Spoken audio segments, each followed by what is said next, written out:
Welcome back, Boise Entrepreneur Week. Got a little treat here for you, not just what's on the table. I have with me the 2020 winner of the Trail Mix Pitch Competition. Dan, welcome to the show. Hi, TM. It's always great to be back in Boise. It's nice having you. So for those who did watch you, and maybe more so for those who did not watch the competition last year, tell us a little bit about what led up to you joining the competition and maybe just a couple of pointers as to what happened leading up to. Really, honestly, COVID kind of changed my whole strategy on going to market because a lot of it was just being in store, doing demos, getting feedback, tweaking my packaging, making sure my product mix was right. And once COVID hit, I couldn't really do that. And so what I did was I really tried to find a lot of places where I could showcase and try to, one, raise capital, but two, get in front of the right consumers and get a lot more feedback, maybe on a more broader than a Pacific Northwest scale. So that's kind of what led me to Trail Mix. Was it was a great local Pacific Northwest opportunity to showcase Recipe 33 and potentially what it could be. So COVID was sort of the impetus to you hitting the road, quite literally. Then. Yeah, like because a lot of the pitch events went from being you had to travel to a location to everything became virtual. So it's like, okay, let's take advantage of everything I can just to tell the story. And that was the pieces. When you do a demo in store, there's only so much that you can't scale Dan Smith in so many stores, but I can scale doing pitch events and getting exposure for the brand in a bigger way. A lot of parallels to this year's Trail Mix finalists. So this year we have 7 Trail Mix finalists. Oh, wow. And to our viewers, Trail Mix is on later today. Please check the schedule and check out the 7 finalists. But a common thread in their story was COVID happened, and then I decided to start a business. So in your case, it was COVID happened. I had to hit the road. You had to. I had a business. COVID made me change the way I was going to business. There's a little bit of history with you and food products, and I know it also sort of runs in the family. Give us a little glimpse into the Smith family. Yeah. So I actually, before I met my wife, I'd worked for Ghirardelli, M&M Mars. I'd worked for some major CPG companies, and I joined the business the hard way. I married the daughter, and so I joined the family and brought a lot of my experience to their business. And they do the big jars of nuts for like Costco and Sam's Club, so the big PET jars of cashews and mixed nuts. So I knew the segment. And then I went back and was working on my MBA, and I had to do a business plan to graduate. And late night study groups, somebody would always bring snacks, and that stuff would be all over your hands. You read the ingredients. It's like, okay, there's a better way. And I do a lot of barbecuing. It's like, well, you marinate a steak, you brine a turkey. Why couldn't you do this with an almond? That's brilliant. And and it's like, you don't have this on your hands. And so we did the business plan, actually won a couple of business plans, but the thing that really validated it, I dropped off some samples to key retailers in the Seattle market, and I got called back immediately. And that, from my past 25 years of experience, that just doesn't happen. So it's like, okay, maybe there's something here more than an academic business plan. So that's what got Recipe 33 off the ground. It's a cool Genesis story. So let's kind of fast forward to you won, and you got the big check. You were first place. What happened immediately after? You had a sort of, the flashlight was shining on you, right? It was Recipe 33 all over the place. But kind of take us to the first couple of weeks right after you won. So the cool thing is I was in the middle of due diligence with a seed round investor. So this was just another validation piece that, we were coming down the home stretch anyways. But then when you get a $20,000 check and you get great exposure on the internet and here in the local market and a commitment from Albertsons that you were going to get into the stores, that was just more validation to close that deal. And since then, we've just been flying out the door. We've been doing a couple of events with QVC, and we've got a Delta contract where our little snack packs of the lemon rosemary and the cinnamon vanilla are on specific flights. So it's really, this past year has been about expanding distribution and driving trial. So other than retail, you said a couple of flights. What are some of the other channels? And what I'm thinking of is the other Trail Mix finalists who are listening, who are super focused on only the retail channel. But how do you supplement your retail channel? So, you need to have a presence with your own website, Amazon, They're expensive, so just want to make sure that a lot of people think, oh, I can get into those channels and it's cheaper. There are ways that you can cut corners, but at the end of the day, it's not a cheap channel to go into. For my product, gift baskets are like a huge. A lot of these snacks, subscription boxes, they're looking for healthy alternative snacks. So that's the piece is depending on your product and your segment, you kind of really have to look at what other channels are out there other than your just traditional grocery stores. I mean, that's my bread and butter. That's my experience base. I've had to learn a lot about alternative channels, basically more the online business. And it's a great way to get exposure nationally and be based on basically in a small market to be able to expand out and kind of get that feedback. So it's not just some little bubble in the Pacific Northwest that's a bigger idea than that.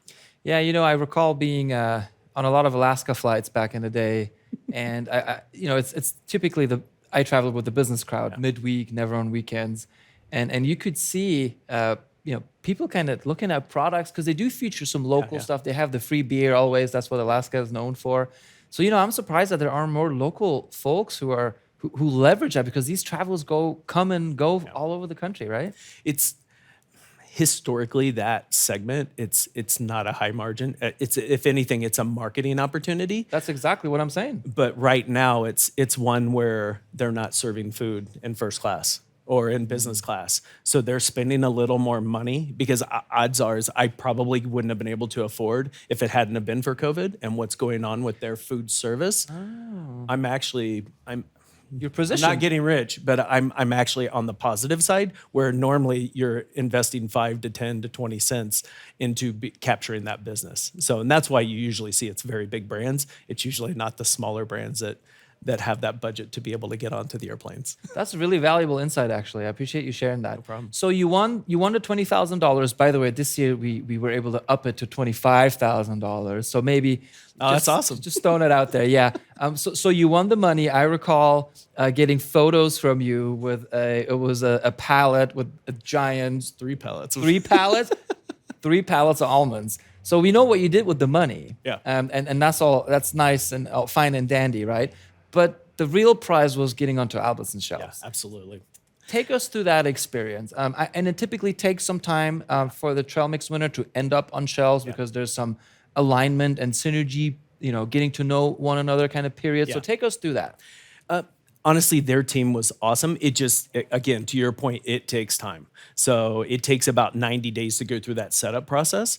So it's one where you have to be patient. And when the ball is in your court, you get the answers and you get it back because they're a major corporation and they have processes. And when you're a small company, it's like I make time, I do my paperwork and I get it back the same day. So it's just like you have to move with that sense of urgency. But there's just going to be things on their side of it that it takes time to set it up. There's third-party validations. There's just a lot of pieces to the process. But the buyers were exceptional. Actually, the buyer contacted me on Monday, probably 5 months ago, and just said, hey, you're greenlit. I want you to come over. When can you get over to Boise? And I was over here that Friday and took me to the store, introduced me to the store managers, cut it in on the shelf. We got the tags up. So all the key parts of execution. And now the real part, now the real measure is, are you going to sell off the shelf? So hurry up and wait is something the next trail mix finalist should expect. And that's part of it. But honestly, that's any retailer. There's a process. You have to go through it. It never moves at the pace that we want it to move at, but you have to, when it's your time to deliver, you have to make it happen. So the buyer actually took you through the store. You guys did a walkthrough. Yeah. Tell us about that. That's surprising. Yeah, that was exceptional. So Doug Cannon is the buyer for the category that I work in, and reached out again, just gave me a phone call. I got back to him immediately. It's like, yes, I can be there Friday. Cause he goes, usually Fridays over the next month or a couple of weeks, I can make it. It's like, no, I can be there Friday. He goes, okay, Friday works. But I just exceptional, introduced me to all the key store people, the receiving person at the back door, because it's not just, it's who orders your product, but who brings it in the back door. It's kind of knowing those key people all in the touch stores. points. Exactly. Okay. It's not just, there's never just one person that touches your product. And then for me, I usually leave samples behind. So the employees, because they're in the aisles every day. I get to Boise a couple of times a year, 3 or 4 times a year because my CFO is here. So for me, it's that person that can tell my story, or like the next time somebody's in the aisle, I go, I'm looking for something to do this and this. Those people at store level, that if there's one thing I learned from working in a store or from doing demos in the store, it's the people in the stores that they can help sell your product. So what you're saying is getting that vendor number in the purchase order is not enough. You have to build relationships. That's a baby step. Okay, it's important. It's absolutely important because you can't get on the shelf. But it's for them, and this is what you're getting measured on, is how fast you turn off the shelf. That's what they get measured on, and at the end of the day, that's where your revenue dollars come from. So, how much time and resources do you spend on helping Albertsons sell your product, helping them promote the product? Tell us a little bit about that. So a lot of that, and that's whether it's working with Albertsons or any major retailer, it's you have to have a promotional plan in place. Just getting it on the shelf is one thing, but those yellow tags, those little tags, they sell product. So you have to have promotions set up in their system, and that just it draws people's eyes in, and it gets you to try my product for the first time. So you're saying, take ownership of your product flying off of retail shelves. Don't just hand it to the retailers. You put it on there, because how about this? As great as Albertson is with offering this up in the program, if you're not turning and justifying your space, there's 20 guys behind me that want that space. So, and that's the way you have to look at every segment. You really need to understand that. I mean, from 25 years of experience, I've worked on major brands that we've launched things and they've been discontinued in a year. So as a small company, you may get a little more leeway, but you don't want to, it's way more expensive to try and go back the second or third time if you even get that chance. So it's like, put your best foot forward, do the most you can. I mean, trust me, I've been bootstrapping until I raised some capital, and those pennies that you put into trade fund or trade promotions are absolutely worth it. So turnover and then velocity. So now that your product is on shelves, I believe it's at both Albertsons, right? The Broadway store and the one out on Eagle and Fairview. Correct. And they call them the Market Street stores. So it's in 2 stores now. What's sort of the next domino for Recipe 33? So chipping away here. I want to be in all the Albertsons stores, specifically in this division. And then Doug was excellent. He referred me to his counterpart in the Seattle market. So I'm working.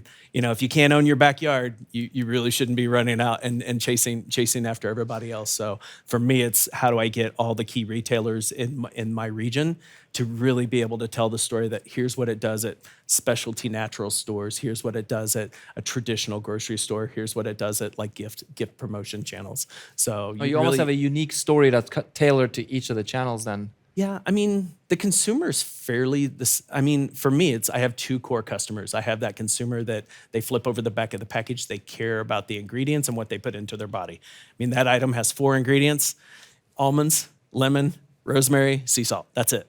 And you nailed it. Yeah. Must So be my your product. customers, I mean, that's what they care about. The first thing they're going to do is look at the back of the package. And then the foodie, the person that's going to pair that with like the Beecher's flagship white cheddar cheese and a nice Chardonnay. So those are the 2 types of customers I really go after. So I really try to focus on those type of retailers, and then also where it gets positioned in the store. So whether it's in the nut section or over in the cheese and deli aisle, so it's an easy cross merch. So for the stores. Okay, so naturally I would have thought you're just next to all the other, nuts, but that's not always the case. There's some strategic placement. Yeah, think big. Okay, and that's also where the walkthrough in the store, I'm sure, helps, because these Market Street stores are laid out just a little different. They're bigger for Absolutely. one, and they're very beautiful. Yeah. But how product is placed, I did notice that where it's almost a one-stop shop. If I'm looking at the chips, the salsa, and the queso, and everything else, the nosh on top isn't far away. Yeah. No, and that's a part, is you have to think bigger than just your segment.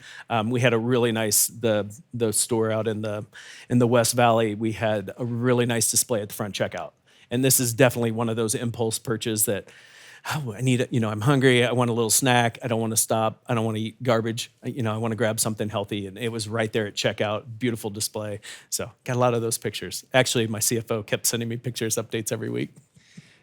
So we're going to air Trail Mix today at 4:30. We're going to announce the winners. Any pointers for any of the participants, but particularly the winner, as they kind of think about their next domino? it's momentum. It's when you have sales and success, you keep that momentum going. Whether it's getting involved in more events, for me, it was closing that round and then putting those dollars to work. So this is, it's $25,000. That's for a small company. That's a lot. I mean, for me, it took 2 months worth of product inventory that I could lean forward going into the holidays, that I could lock up, and I didn't have to worry about, am I going to be tight on having enough almonds to fill these orders at the end of December? Going into January, I bought the inventory. I was ready to roll. So think about how you're going to deploy those dollars. And then for the other people, it's easy to get caught up in the day-to-day. When you work in the business, and anytime that I get involved in a pitch event, it allows me to step back and look at the strategic. Am I going after the right consumer? Am I looking at, because it's easy to get, I've got 20 boxes I've got to get out today, and I've got 20 stores that I've ordered, and just all these things that you've got to get done, and you forget about, like, okay, is the almond market going up and down? There's different things that you really have to try and make sure you're looking at the big picture, not just the day-to-day operations. That's what I think these programs bring. Think big. I like that. Folks, there you have it. Dan Smith with Recipe 33, 2020 winner of the Trail Mix Pitch Competition. If you can't get enough of all the CPG food product talk, we will also be sitting down with Kate Stoddard and Joni Kinwall Moore, previous year's winners of the Trail Mix Pitch Competition, because today is all things Trail Mix, and Trail Mix again airs at 4:30 p.m. And with that, I would like to introduce our next talk. Karen Appelgren, a repeat volunteer for Boise Entrepreneur Week, sat down and hosted a panel discussing getting your tech to market. But first, a word from our sponsors.